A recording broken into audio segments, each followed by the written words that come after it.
Hello students, आज आप लोगों को हम बताएंगे रेट ऑफ डूइंग वर्क। ये पेज नंबर 155 पर है। Rate of doing work.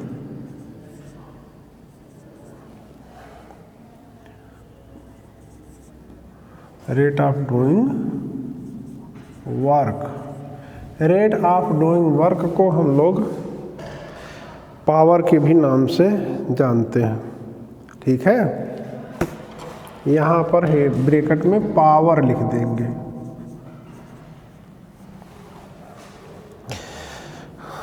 जानते हैं जब हम लोग कोई वर्क करते हैं ना, तो वास्तव में वर्क के दौरान एक फार्म की एनर्जी दूसरे फार्म की एनर्जी में कन्वर्ट होती है। ठीक है, यहाँ पर आप देखिए लिखा गया है against that transfer energy do work at different rate. ठीक है, इसमें आप देखिए लिखा गया है अगले इसमें यहाँ power is defined as the rate of doing work और rate of transfer of energy. ठीक है, जानते हैं जब हम लोग जैसे बाइक चला रहे हैं, गाड़ी चला रहे हैं, तो वास्तव में उस समय हम लोग यह देखते हैं कि देखिए इंजन वर्क कर रहा है, वो इंजन फोर्स लगा रहा है, फोर्स के द्वारा डिस्प्लेसमेंट हो रहा है। तो जानते हैं जहाँ पर फोर्स और डिस्प्लेसमेंट है वहाँ पर वर्क है। तो मोटर का जब इंजन काम करता है तो वहाँ पर वर्क होता है, क्योंकि वहाँ पर फोर्स और डिस्प्लेसमेंट हमको देखने को मिलता है। तो एक्चुअली वहाँ पर जो मोटर है वो किसी एनर्जी को कंज्यूम कर रहा है और उस एनर्जी को किसी दूसरे में कन्वर्ट कर रहा है। ये एनर्जी के रिस्पेक्ट में हम बोल सकते हैं। जब कोई भी डिवाइस वर्क करता है तो वो एक फार्म की एनर्जी को दूसरे फार्म की एनर्जी में कन्वर्ट करता है। और अगर हम लोग यह देखें कि कोई भी ऑब्जेक्ट पर यूनिट टाइम में कितना वर्क कर रहा है, तो उसको हम लोग रेट ऑफ डूइंग वर्क कहते हैं। और जब वर्क होता है तो एक फार्म की एनर्जी दूसरे फार्म की एनर्जी में कन्वर्ट होती है, तो हम लोग rate of transfer of energy भी कह सकते हैं। तो वही हम लोगों को पढ़ना है, वही जानना है। इसमें यहाँ पर मेनली है पावर। ठीक है, यहाँ पर हम लोगों को पावर लिखना चाहिए। पावर क्या होता है, देखिए बुक में डायरेक्ट लिखा गया है the rate of doing work और the rate of transfer of energy is called power. या पावर इज लिखा गया है, power is defined as the rate of doing work और rate of transfer of energy.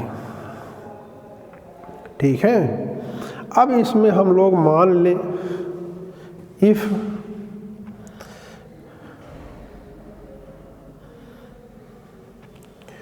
Work done equal to if work done equal to, देखिए definition लिख लीजिएगा, book में हम बता दिए हैं, बुक में यहाँ पर है। ठीक है, तो if work done equal to हम लोग W मान लें। ठीक है, time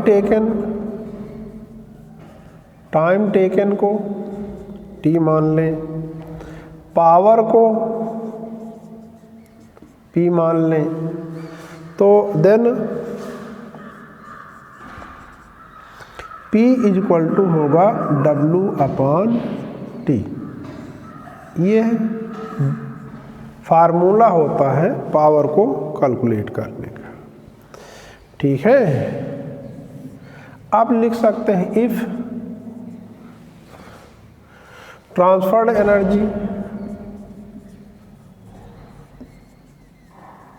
energy equal to E ले लेते हैं और टाइम टेकन T ले लेते हैं, पावर इक्वल टू P ले लेते हैं, then P equal to E upon T होता है। ठीक है, ये भी पावर को कैलकुलेट कर, एनर्जी के द्वारा पावर को कैलकुलेट करने का फार्मूला है। ठीक है, इसको आप लोग नोट करेंगे, यहाँ से डिफिनेशन लिखने के बाद यही लिखेंगे आप लोग। इसके बाद यूनिट ऑफ पावर। ठीक है, अगली हेडिंग आप डालेंगे unit of power, unit of power. तो पावर की जो एसआई यूनिट होती है वो वाट होती है। ठीक है, SI unit of power is equal to watt, watt होती है। It is denoted by W, इसको हम लोग W से डिनोट करते हैं। ठीक है, और जानते हैं वाट किसके बराबर होता है, या another unit of power, power की अनदर यूनिट होती है जूल पर सेकंड। ठीक है, दूसरी यूनिट क्या होती है इसकी, जूल पर सेकंड। तो 1 watt is equal to 1 joule per second, या इसको लिख सकते हैं 1 जूल सेकंड पावर -1। इसको आप नोट रखेंगे। ठीक है, इसी से हम लोग 1 वाट को डिफाइन कर सकते हैं।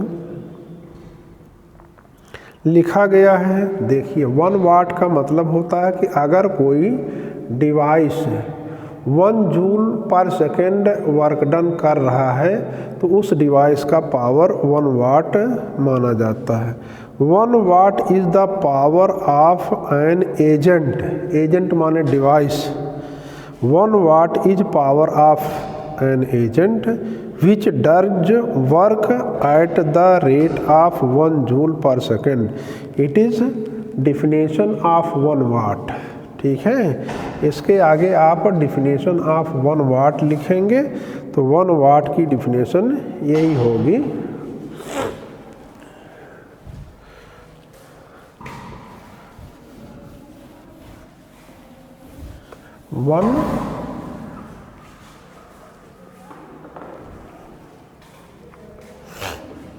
1 watt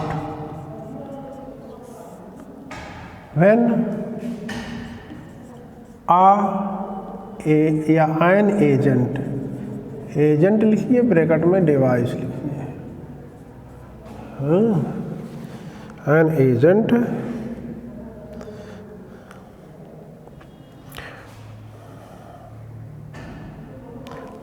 do work at the rate 1 joule per second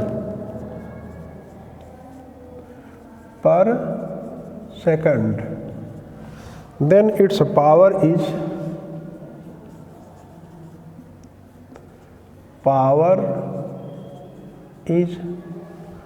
1 वाट।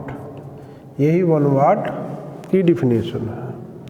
ठीक है, इससे बड़ी भी यूनिट होती है।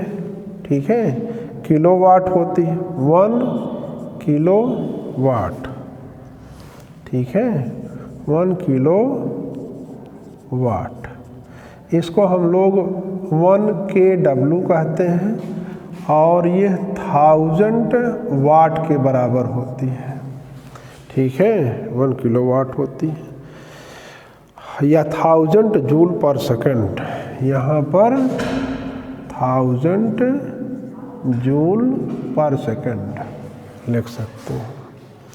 ठीक है,